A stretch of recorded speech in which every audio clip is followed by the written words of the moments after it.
this was the culmination of everything my parents dreamed of for me. Yeah, the pinnacle moment. Right. This was essentially the moment where they were like, okay, you can do what you want now. But I'm like, I don't know how. I don't know how to live for myself. I don't know how to even think about what it means to like enjoy something. I just spent the last 14 years of my life chasing a dream that I was never even really that sure I wanted for myself. And so, yeah, I started working as a doctor. Obviously, the anxiety was still there. I had to go less than full time at points because I just couldn't handle that space. Yeah. And so it was the kind of gradual unpacking of an identity so steeped in a vocation that I basically wanted to give up for something else. Hey guys, welcome back to the Way UK podcast. My name is Michelle and I'm joined by my wonderful co-host Zoe. Hey, and today we've got a really good one for you guys. We will be diving into one of our good friends, Danny Aduakwa's story. Woohoo! Big up. Why am I here? This is so cool. This is so cool. Yeah. More commonly known as Danny Try Sings on social media. So, yeah. But before we get into Danny's story, I just want to say, guys, if you're tuning in on YouTube, make sure to subscribe and put a little comment or like this podcast. And similarly, if you're tuning in from Spotify or Apple Podcasts, make sure to follow and give us a little review, because here at The Way, our mission is to reach every young person on social media with the good news of Jesus. Amen. And in you doing that, you are helping us do that. So without further ado, let's dive into Danny's story. That was so slick. You're professional. For those who don't know Danny is doctor turned content creator. Come on. Whoa. But we can dive into what you do now later on. But I'd love to hear more about, where did you come to faith? When did you come to faith? And how did you come to know God? What's the story behind that? Great question. I think mine is a kind of classic story of having a family who love Jesus and the journey of trying to love him and be loved by him myself. So I grew up genuinely believing that I was the only Christian under 18. Wow. I didn't go to Soul Survivor, didn't know existed, didn't go to any of the kind of youth festivals, because I was in this very small evangelical Nigerian church, which had 2 or 3 people under the age of 18. And I went to a school that was incredibly diverse and hosted such a diversity of religion, but I just knew no kind of Christians. And so faith for me growing up was genuinely quite isolating. It was one of those things where I tried to read my Bible because I felt like that was a good thing. Right. I had a couple of kind of core thoughts about what it meant to be a Christian, you don't drink, you don't have sex, you try not to swear, avoid porn. It was just kind of very basic things that I was okay, that's what Christians do. And that's basically what I tried to do genuinely from the age of from 11, 12 until I was 18. That's kind of what faith meant to me. It was these are the rules, these are precepts. Try not to do that and you'll be okay. And I remember being the Christians are going to be extinct when I'm done, because I was I don't know anyone. Wow. Where did you grow up? I grew up in a little town called Egham. I went to school in a town called Slough. And yeah, it was so funny. My parents, we used to live in kind of deeper West London, and my parents, there were always police, and there were always police at our door, and there were always rumbles going on in our neighborhood. And my parents were we got to get out of here. So they decided to take us to the most isolated village that was close enough to kind of any kind of public transport. And so even then I was neighbors, 70 plus. It was Oh, okay. Yeah, okay. It was one of those where it just felt like a me, myself and I situation. I think a lot when it came to faith. And so sub 18, it's quite hard to talk about what faith is, because it just felt like I was trying desperately not to mess up. as a Christian. Mm. Like I got a girlfriend at 16, and I was like gassed. This was highlight of like GCSE period for me. Mm. And I remember there was a point where she was like, we've been going out for 5-6 months now. I want to have sex. And I was like, oh, so do I. But God said I shouldn't. And I don't really know why, but I'm like the good Christian firstborn son. And so like a rule doesn't necessarily always need a lot of description. And so I desperately tried to not have sex in that moment. And like, praise God, we were good. But Came out clean.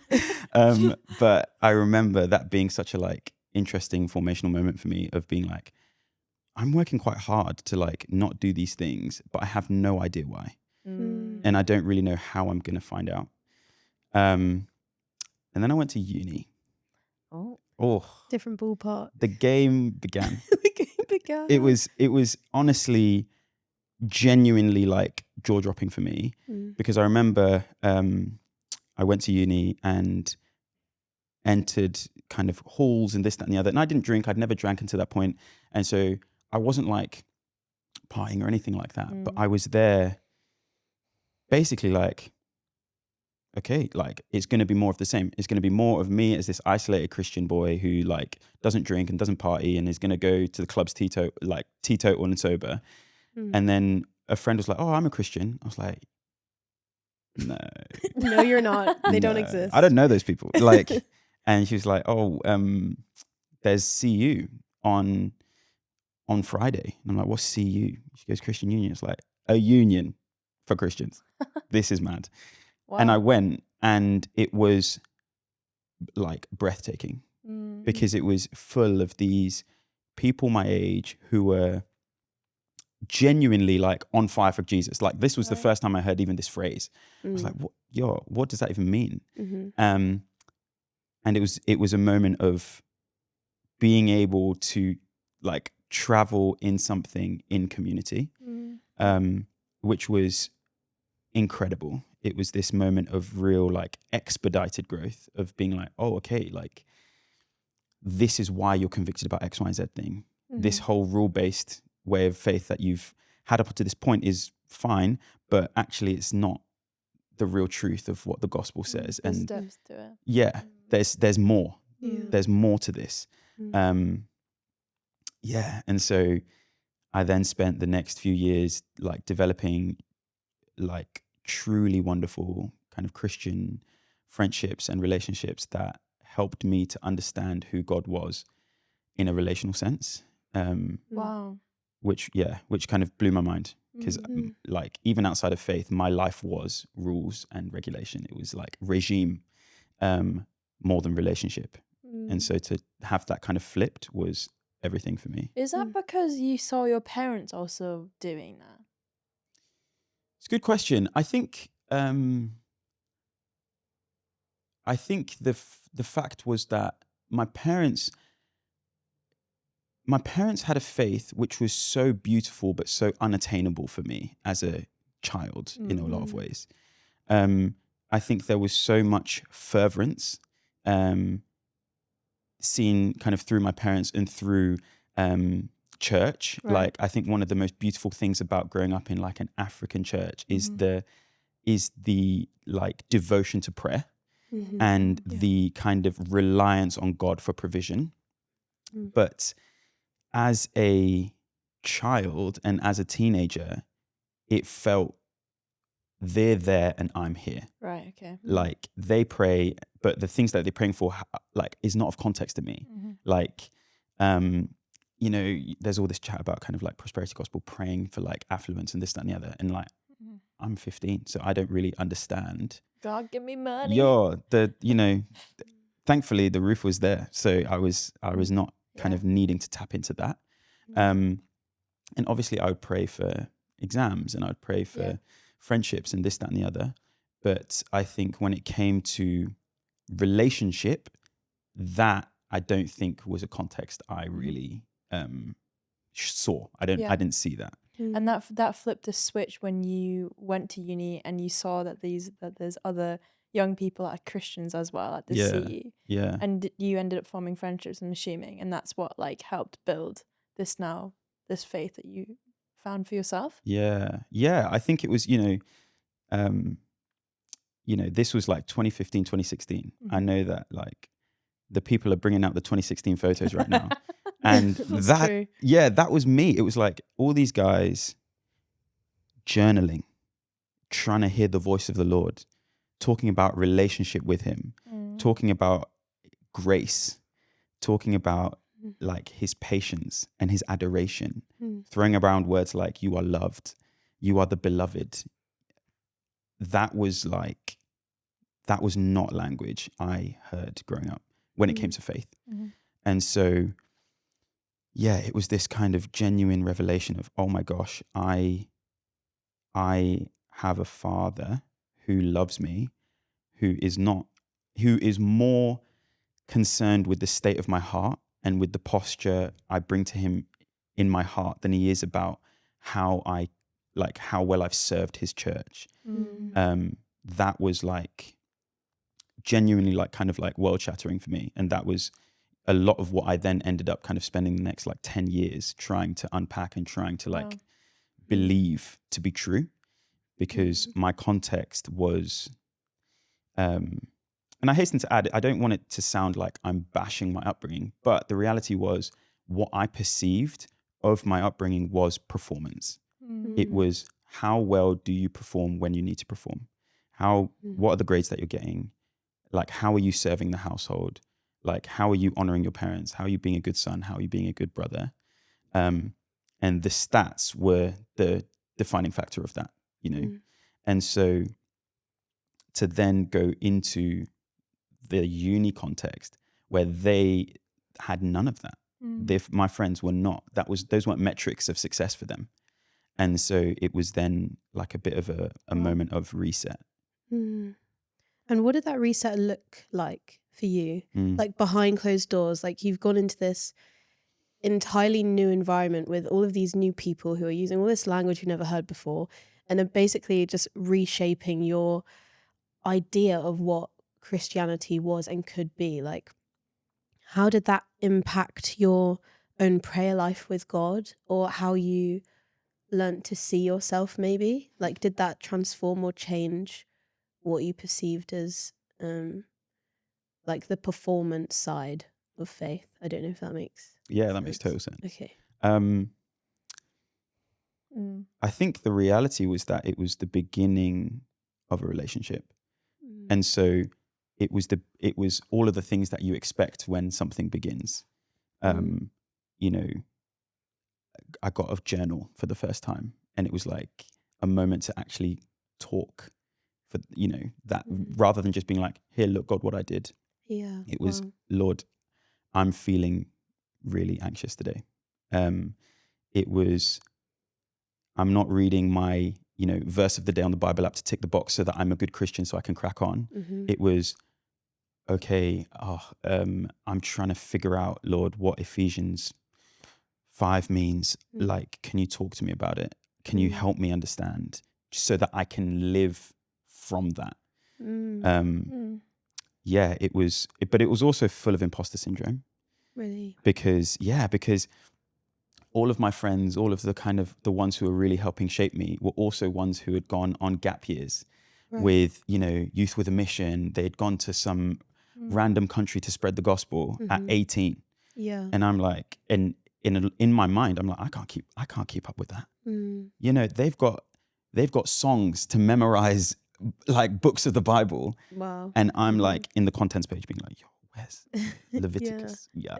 And so it was definitely, as an 18-year-old who in a lot of ways had lived like a Christian. Like, my friends used to call me like the good Christian boy because I wasn't drinking and I wasn't masturbating and I wasn't like having sex with my partner at the time, et cetera, but like it was built on a foundation of, I understand that rules are important and therefore I'm trying to keep them. And so when it comes to this point of relationship and a church context that really values that, and they're starting to put things on you like, oh, you get words at church or something like that. Oh, I really see God's spirit on you. I think that like I see you on fire for the Lord. Yeah. And I'm like, I don't know what that means. Yeah. I truly don't. But I really want to. Yeah. Yeah. I'm like interested to hear about how much of, because you're touching a lot on different things here. And I think for me, what I'm picking up is, well, what I can relate to in my own story is, you know, growing up in a immigrant family or being first gen, you kind of feel like you have this pressure to be somebody and fill shoes or fill like these dreams that your parents have because they've sacrificed so much of their lives to give you the opportunity to do what they didn't have, like the opportunity to do. And you know, you're talking a lot about identity and like how these kids of like these people that you're surrounded by clearly didn't attach their identity in, you know, being this performative Christian or what they were studying at the time, but they actually placed it in this God that you have now, that at that age had started to discover was a father that loved you first before doing anything.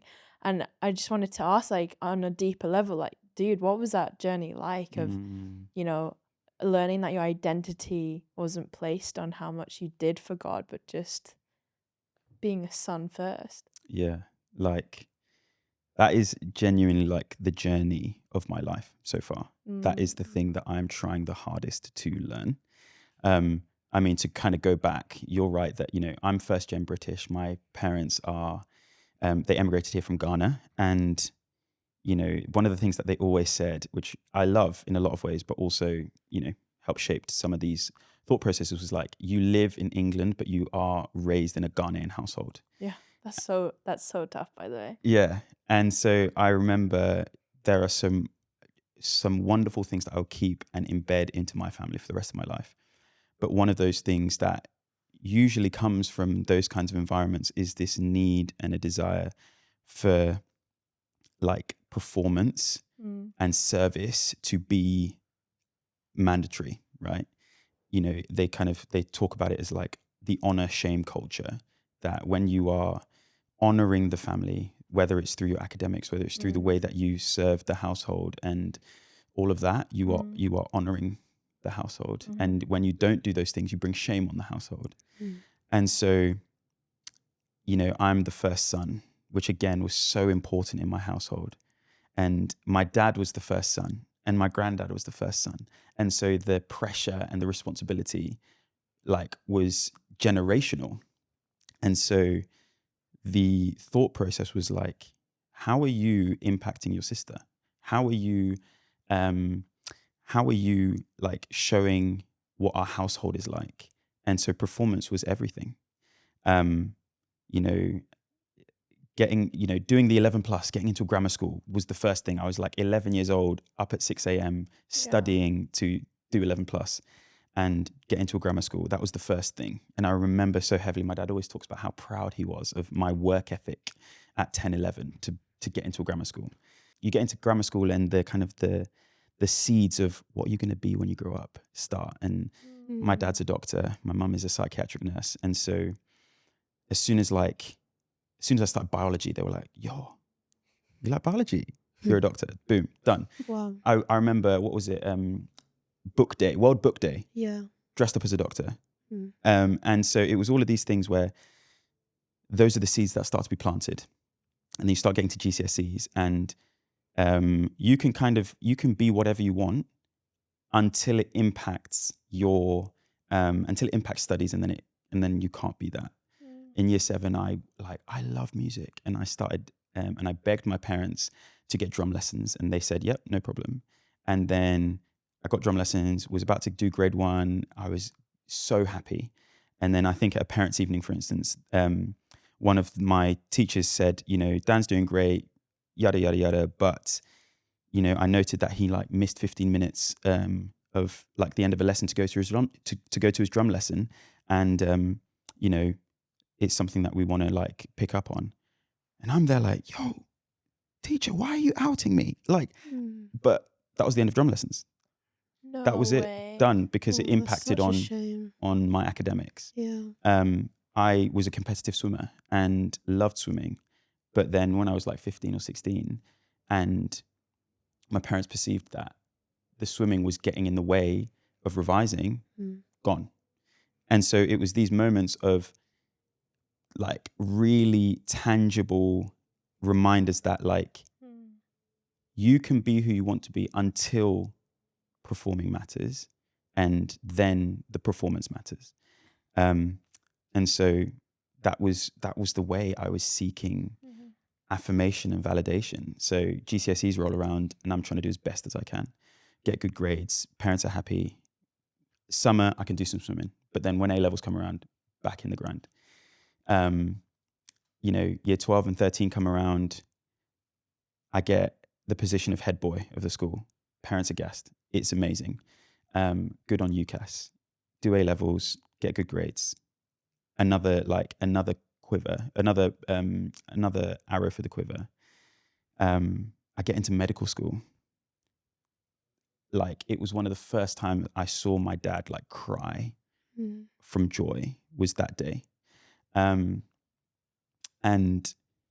it was incredible. Like, what a joy and honor to make my parents proud. But what it was doing in the background was reinforcing the idea that I'm only loved because I'm performing, and I'm only loved because of what I do. So then when I went to uni and I saw this alternative thought process, it was incredible. And I loved it until I failed my first year of medical school. And then it's a problem. It's a very big problem because I wasn't partying, I wasn't drinking, I wasn't doing drugs. I was genuinely just trying to find out who I was. I was genuinely trying to like relive a childhood, to play. And that cost me my first year of medical school. And I couldn't understand why. I couldn't understand why I had failed because I'd never failed before. I'd never failed anything in my life, apart from a driving test, but we don't talk about that. But I'd never failed anything. Same. And so it's like, this is a big problem. And from that point onwards, that was like a really big turning point in both like the positive and the negative, because genuinely it was the start of a big positive and a negative, because in that moment I had to reckon with the idea that my kind of perfect track record was tainted, and that the kind of sense of value that I'd built up for myself over the last 10 years was really tarnished. And I had to drop down a year. I was with a new cohort with all of this stuff. And that's a hit to the ego, man. It's a hit. You know, like when you go from a year prior, your dad crying with joy, to a year later, your dad crying with like anguish at the fact that what's gone on here, your mind is finished. And, you know, I suppose on the background, like that was the start of my kind of journey of anxiety and what that looked like. But it was also the start of a journey of redefining identity. Wow. It took like me essentially losing that identity in a lot of ways, to start to understand that it was unstable ground. Try as I might, and I was good at finding value. But there came a point where the kind of the quiet misery of understanding that my value was conditional couldn't match up with the need to feel loved. So yeah, I think to kind of like bring you up a bit on that, that's kind of where the journey got to, I think, in the middle of university. At what point of university did you realize that you didn't want to carry on doing medical school, or did you finish medical school and then become a doctor and then decide, actually, this isn't what I want to do? And what was that like for you? Because obviously you've just mentioned that it was the beginning of redefining like your identity and or more learning from relearning everything that you've learned growing up. what was that process like of, I'm actually living for myself as well as my parents. I'm going to live for myself, not as the good son or the good brother or the good friend, but as myself, as somebody who loves myself. Like, yeah, what was that journey like? Yeah. Gosh, the reality is I'm still like genuinely wrestling with that in a big way. Like the context of university was, my degree is 5 years. I failed my first year of medical school. So did first year again, got second year, no problems. Well, major problems, but I got there. And then at that point, I think my mindset was still, okay, everyone has a blip, back on the horse. We're going to continue to basically try and do the same thing. Try and just live as someone who just is going to just get conditional love really well. But the problem is, once Pandora's box opened, it could not be shut. And this overwhelming anxiety had like crept in at that point. So I was just so anxious about what it meant to like fail once more, because it just meant like lovelessness. And so every year around exam time, I'm not in a good way, just trying to get through, doing as much as I can to get through to the next stage, while also like the other side of me being deeply avoidant, because medicine just represented like conditional love to me in a lot of ways. So it kind of, to be honest with you, continued the same for a long time. So I got to fourth year, COVID happened, long story, but then got to final year, failed again, had to retake another year of medical school. And that was the crucible moment. That was the breaking point moment, because I just could not believe I'd done it again. I could not believe that I was in a position that I was in 4 years ago, where my identity was just cracked. My ability to feel loved was completely shattered, and my sense of value was just like all over the place. And so I think it was at that point where like my hand was forced, and I felt in that moment God just like arresting my heart for the process of trying to reestablish value in something else. And I remember so clearly, I managed to get through final year, and it was like the day before my final exams.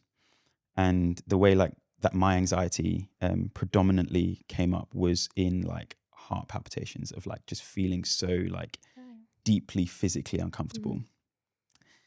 And I remember like calling my dad in bed the night before my finals and just crying, because I could not sleep, because all I could feel was my heart beating.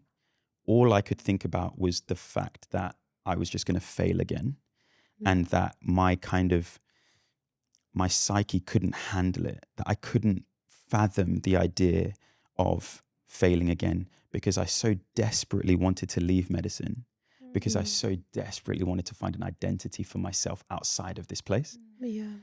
And I remember just crying with him on the phone, being like, Dad, I'm so genuinely scared that I'm going to die before I finish these exams, because I fear that my heart is going to explode from the level of anxiety that I feel. And him being so worried for me, because he wasn't there, and he didn't know how to alleviate the burden that I felt of passing these exams. Yeah, and it was this moment I won't forget, because I was just so tired of being in medical school. I was like, this was year 7, at this point. And this was like year 7 of being like, I don't know who I am outside of these like medical school walls. But by the grace of God, I passed and was able to become a doctor and qualify. And that was amazing. And that then like started this whole new journey of, I've got the certificate now. For all intents and purposes, this was the culmination of everything my parents dreamed of for me. This was it, basically. Yeah, the pinnacle moment. Right. This was essentially the moment where they were like, okay, you can do what you want now. But I'm like, I don't know how. I don't know how to live for myself. I don't know how to even think about what it means to like enjoy something, because I've just spent the last, 11 to 25, like I just spent the last like 14 years of my life chasing a dream that I was never even really that sure I wanted for myself.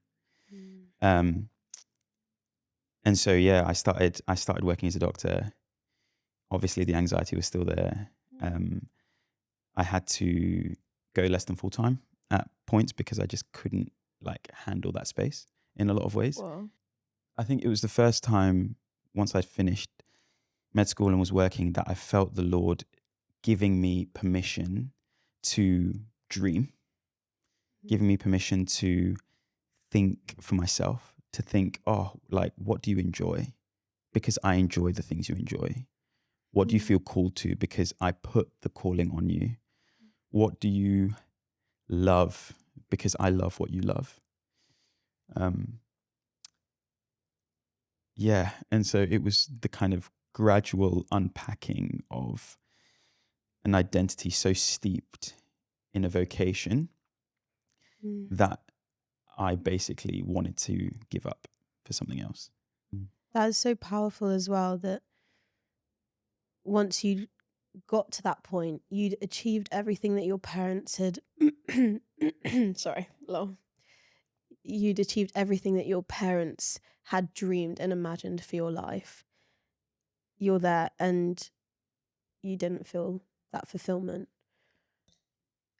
I just think it's so kind of God to speak over you and into you in that moment, that his love doesn't come from what you've done, from your achievements. That must have been a bit like, I don't know, that sounds like whiplash kind of vibes, like to me. How was that then for you to go on that journey of rediscovery in the midst of still working as a doctor and trying to do this thing that your parents have dreamt for you, which wasn't necessarily a bad thing. Like I'm sure it was out of their love for you and wanting you to excel and succeed. But obviously, unfortunately, has revealed itself in a way that induced anxiety and a misunderstanding of self, I guess. Yeah, like how did you then move from that point to actually, I am going to find out what I enjoy. I am going to find out what makes Daniel happy. I am going to find out what inspires me. And not only am I going to find that out, but I'm actually going to detach myself from the vocation that has fed into my identity for 14 years and find something that feels fulfilling. Yeah, what was that step? What was that bridge like? Yeah. Yeah. The answer is that it was really slow and gentle, but really like specific. I think, through some wonderful books that I was recommended, through a gift of a therapist and wonderful friends, and a very encouraging wife. I think the journey was basically to redefine what God thinks of me, to just really gently allow the Lord to show me a different narrative. I read a wonderful book by an author called Henry Nouwen, and the book is called Life of the Beloved, and essentially it feels like that summarizes almost the journey of maybe the last like 3 or 4 years really well, in the sense that the book kind of characterized the way that we view faith and the way that we view kind of life in kind of 4 rough kind of points. The first being that like God has chosen me, that I am not an accident. I am not a random kind of freak of nature, but I was like chosen by the King to be a son. Yeah. And that makes me deeply special before I've done anything. That not only am I chosen, that I'm blessed. Like God hasn't just chosen me, but he loves and cares for me. That he says, this is my beloved son in whom I'm well pleased, on whom my favor rests. That he delights in me and that he delights in the things I delight in. That was probably one of the biggest things for me, that like almost the idea of going back to a 5-year-old version of myself that is allowed to play without reprimand, that is allowed to explore, that is allowed to find his own boundaries, that is allowed to be a child with a father who cares deeply. I think it also redefined how I view brokenness, because I think before, brokenness was something to hide. I was so oversensitive, and I still am. And I remember thinking, man, I just need to be harder. I just need to be more tough. I just need to be someone who can just take the bullets and not weep in my room because of them. And I think that book so gently reminded me of how God sees brokenness not as a thing to hide, but as a thing to befriend, because it points me to his glory. Wow. That was massive to me, because it meant that I could look at my brokenness with as much fondness as my strengths, because both of them were to the glory of God. Wow. And so it meant that I could start to like love myself as a whole, and not just the achievement part, not just the overachiever part, not just the good friend part, not just the good son, brother, not just the good son, brother, cousin, whatever. But I could love the whole of me. And that last part of that kind of that book highlighted that it is only when those things are understood that I am then given to others, and I can be of service and I can love others well, because I'd inverted that. It was like, when I am loving, then I am chosen. When I'm loving, then I'm blessed. When I'm loving, it hides my brokenness. And it was just a pathway that was just leading to destruction every time. And so to flip that, like, it seems like every letter Paul has ever written in the Bible starts with recounting the gospel, starts with talking about all that Jesus has done, all that Christ has done for us, and therefore, act in a manner worthy of the calling to which you have received. And so it felt like it was a moment of God wanting me to receive his gospel and to enter into belovedness, enter into chosenness and blessedness, and love the brokenness, to then be given well, to then be on fire, to then be the arrow, to then be whatever that means. And then I suppose that's the journey that has come now into the whole like social media, Danny tries things, ether. Truly, I remember, people ask me all the time, like, what is Danny tries things?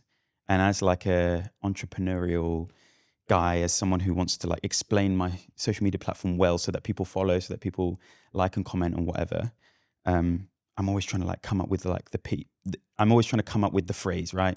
Me and ChatGPT, every day I'm trying to redefine what Danny tries things is.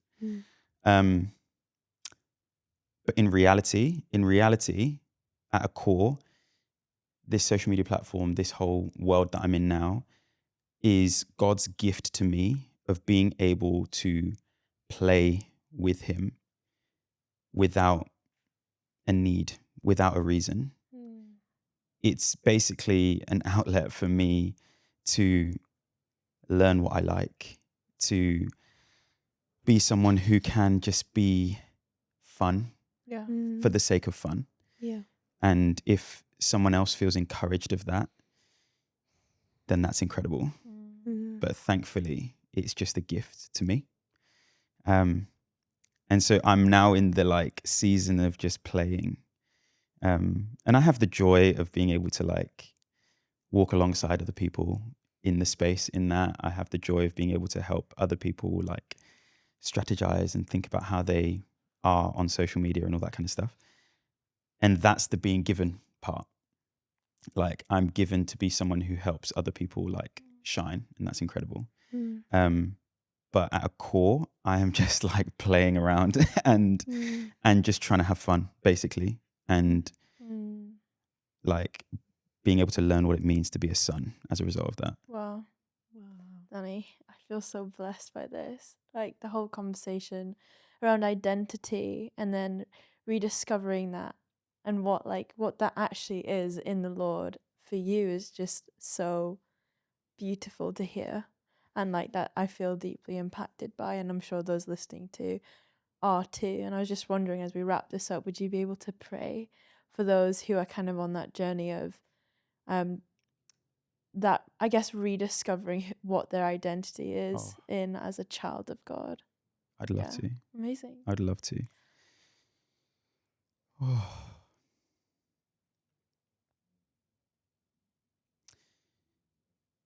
Father, thank you that before anything, we are chosen by you. Thank you that before anything, you love us deeply. Thank you that you care about a posture of a heart and about the way that we feel before you care about the things we do for your kingdom. Thank you that not only do you choose us, you bless us, that you say your favor rests on us, Lord. You say that you delight in us, Lord. Thank you that even that blessing comes before we do anything for your kingdom. Lord, thank you that our humanity is not something to hide or to shirk, but to you it is as valuable as our greatest gifts because it is all for your glory. Thank you that your word says in our weakness you are made strong, and that isn't just lip service, but that is gospel truth. Thank you that you came as Christ and died on the cross for relationship, not for service or servanthood. And thank you, Lord, that is only by that grace and that truth that you ask us to serve your kingdom. Thank you that you ask us for service out of love and overflow and not out of duty and obligation. And so, Father, as we go about our day, as we learn and live and love, would you help us to live a life that stems from belovedness and not performance, that stems from joy and peace and not guilt and shame. And Lord, would you help us to come to you like children when we stumble and when we fail on that journey of believing that. And would you help us to do that all for your glory? In Jesus' name, amen. Amen. Oh, Danny, thank you so much for praying for us. Wow. Guys, thank you so much for tuning in. Make sure to go check out Danny Tries Things on social media. But we love you so much, Danny. We'll see you guys in the next podcast. Bye. Bye.